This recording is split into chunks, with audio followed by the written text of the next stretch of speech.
Wow, menakjubkan. Memiliki bahan grafit Kevlar di bagian tangkai bodi, dan itu menurut saya masih lebih baik, lebih kuat ketimbang grafit biasa. Daido Genhiskan, ya, terbaru lagi, launching di bulan April tahun 2023 ini. Nah, kebetulan yang dikirimkan untuk review saya itu adalah ukuran 2000.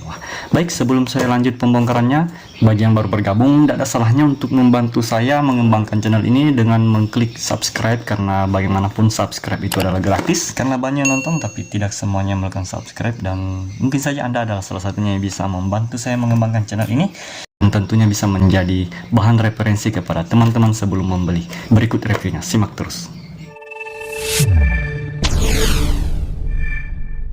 Apa-apa saja sih yang disediakan oleh Real Daido Genhiskan ini? Oh ya, nih saya sampaikan kepada teman-teman, untuk pembelian Daido Genhiskan ini di sini ada extra handle, ya, dan include dengan seal. Dan seperti ini penampakannya teman-teman.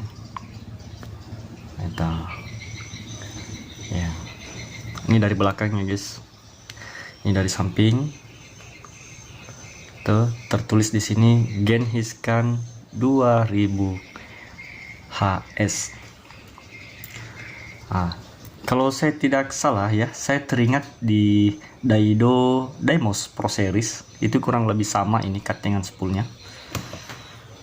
Berpadu antara warna gold dan warna hitam. Ini bahannya grafit Kevlar. Grafit Kevlar itu jauh sedikit lebih kuat ketimbang grafit murni gitu. Ini terbukti yang ada pada di Daido Osea, Daido Hydra. Berat untuk ukuran 2000 itu beratnya 255 gram. Saya akan perdengarkan terlebih dahulu suara klikernya ya.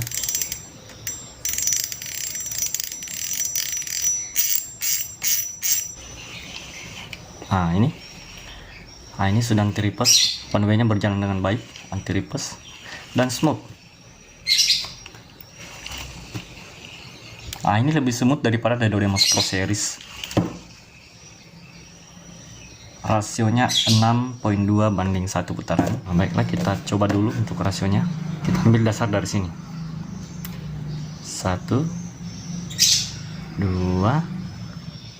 3, 4, 5, 6. Ya, 6 lebih sedikit, 6.2 banding 1 kali putaran. Di sini ada screw, jadi dia tidak karatan di bagian baut skrunya. Di sini saya lihat ada seal. Nih teman-teman bisa perhatikan, di sini ada seal. Rubber knob. Ini rubber karet bagian sini. Di sini bautnya baut permanen. Kalau putarannya yang begini, ini ada bushing ini. Tidak ada bearing di dalam. Knob spoolnya sebagaimana di extra handle-nya itu juga kedua-duanya disematkan seal di bagian sini. Ini sealnya. Ini masih lebih baik ketimbang seal yang dimiliki misalnya Turbo, kemudian Kenshi The Coral versus Carbon Tech. Ini akan bekerja dengan baik. Cara mengukurnya seperti ini. Kita tutup seperti ini. Nah, ini saya meyakini seal yang ada di Daido Genhiskan ini berfungsi dengan baik dengan seperti ini. Terutama di bagian sini.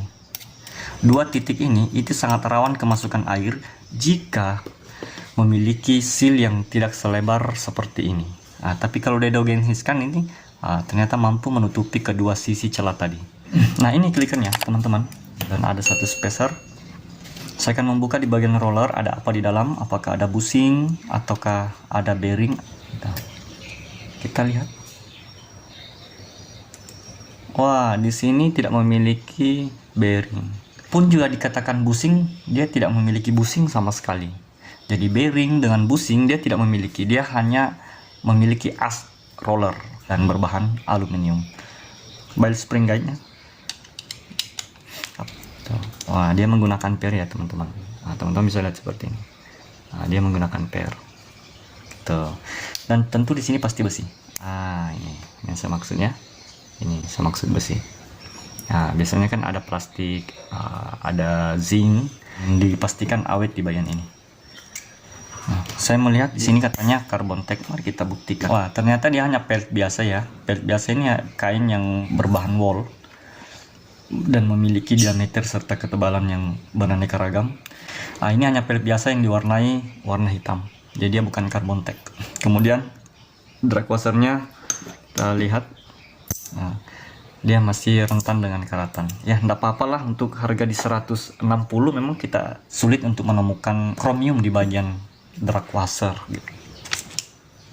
Nah, ini rotornya teman-teman. Ini berbahan grafit. Nah, kalau berbahan grafit biasa memang dia sedikit lentur seperti ini.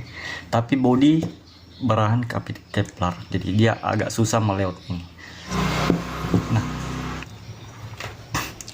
upper body sebelah kiri ada bearing dan bearingnya bearing terbuka. Ini penahan anti-ripesnya. Nah, ini teman-teman terdiri atas 3 bagian susunan komponen di sini. Ada bearing induk, tuh. Ini bearing induknya, dan housing bearingnya plastik warna hitam. Kalau yang kemarin yang saya bongkar itu di Black SW itu aluminium. Kalau ini plastik biasa. Anti-ripesnya seperti anti-ripes pada umumnya. Dan ini ada satu spacer di bawah bushing, dan ini adalah pinion gearnya. Selanjutnya yang tidak kalah penting yang harus teman-teman ketahui adalah di bagian drive gearnya. Drive gearnya bergigi miring. Nah, sedikit perbandingan, saya pernah membongkar di versus carbon tag yang lama, itu drive gearnya itu lurus ke atas. Kalau ini mirip-mirip di Fugotora 3. Ya, Fugotora 3 itu memiliki drive gear kemiringan seperti ini. Ya, gitu. Jadi memang ya, untuk beberapa pabrikan reel itu punya ciri khas drive gear tersendiri. Nah, saya coba angkat di bagian oscillation slidernya seperti ini. Di sini tidak ada bearing ya, guys. Teman-teman, di sini tidak ada bearing di bagian oscillation gear. Main gear sebelah kanan. Nih, ada bearing. Dan kalau saya tidak salah di bagian bawah pinion juga ada bearing. Kita congkel dulu. Ini ada bearing di bagian pinion gear paling bawah. Di sini memiliki guide oscillation. Guide oscillation ini fungsinya adalah bagaimana agar slider dia tetap berada pada rotasi putaran maju mundurnya dan tidak bergeser sederajat pun. Jadi itulah fungsinya guide oscillation yang disematkan pada sebuah reel. Oke, sudah tidak ada lagi. Apa yang saya akan tunjukkan pada review kali ini? Pertama, saya akan menunjukkan tingkat kekerasan zinc alloy, campuran zinc alloy pada reel Daidogen Hiscan ini. Namun sebelum sampai ke situ, saya akan menguji magnet dulu untuk setiap partnya yang mengandung logam besi. Ini belum berlapis kromium, jadi masih berpotensi karatan. Tapi ada yang menurut saya bagus ini di bagian baut-bautnya. Baut-bautnya sini tidak terlalu nempel magnetnya. Ini sudah berlapis kromium, jadi untuk teman-teman yang menggunakannya di air asing, di empang, di air payau, jangan khawatir sih untuk Daidogen Hiscan ini. Dia sudah tidak akan karatan lagi di bagian baut-bautnya. Walaupun demikian, kita harus tetap melakukan perawatan sepulang dari mancing. Saya akan menguji tingkat kepadatan zinc alloy dikandung oleh gear Daidogen Hiscan ini. Wow, menakjubkan, cukup rigid ya. Ini oscillation slidernya, dan ini oscillation gearnya.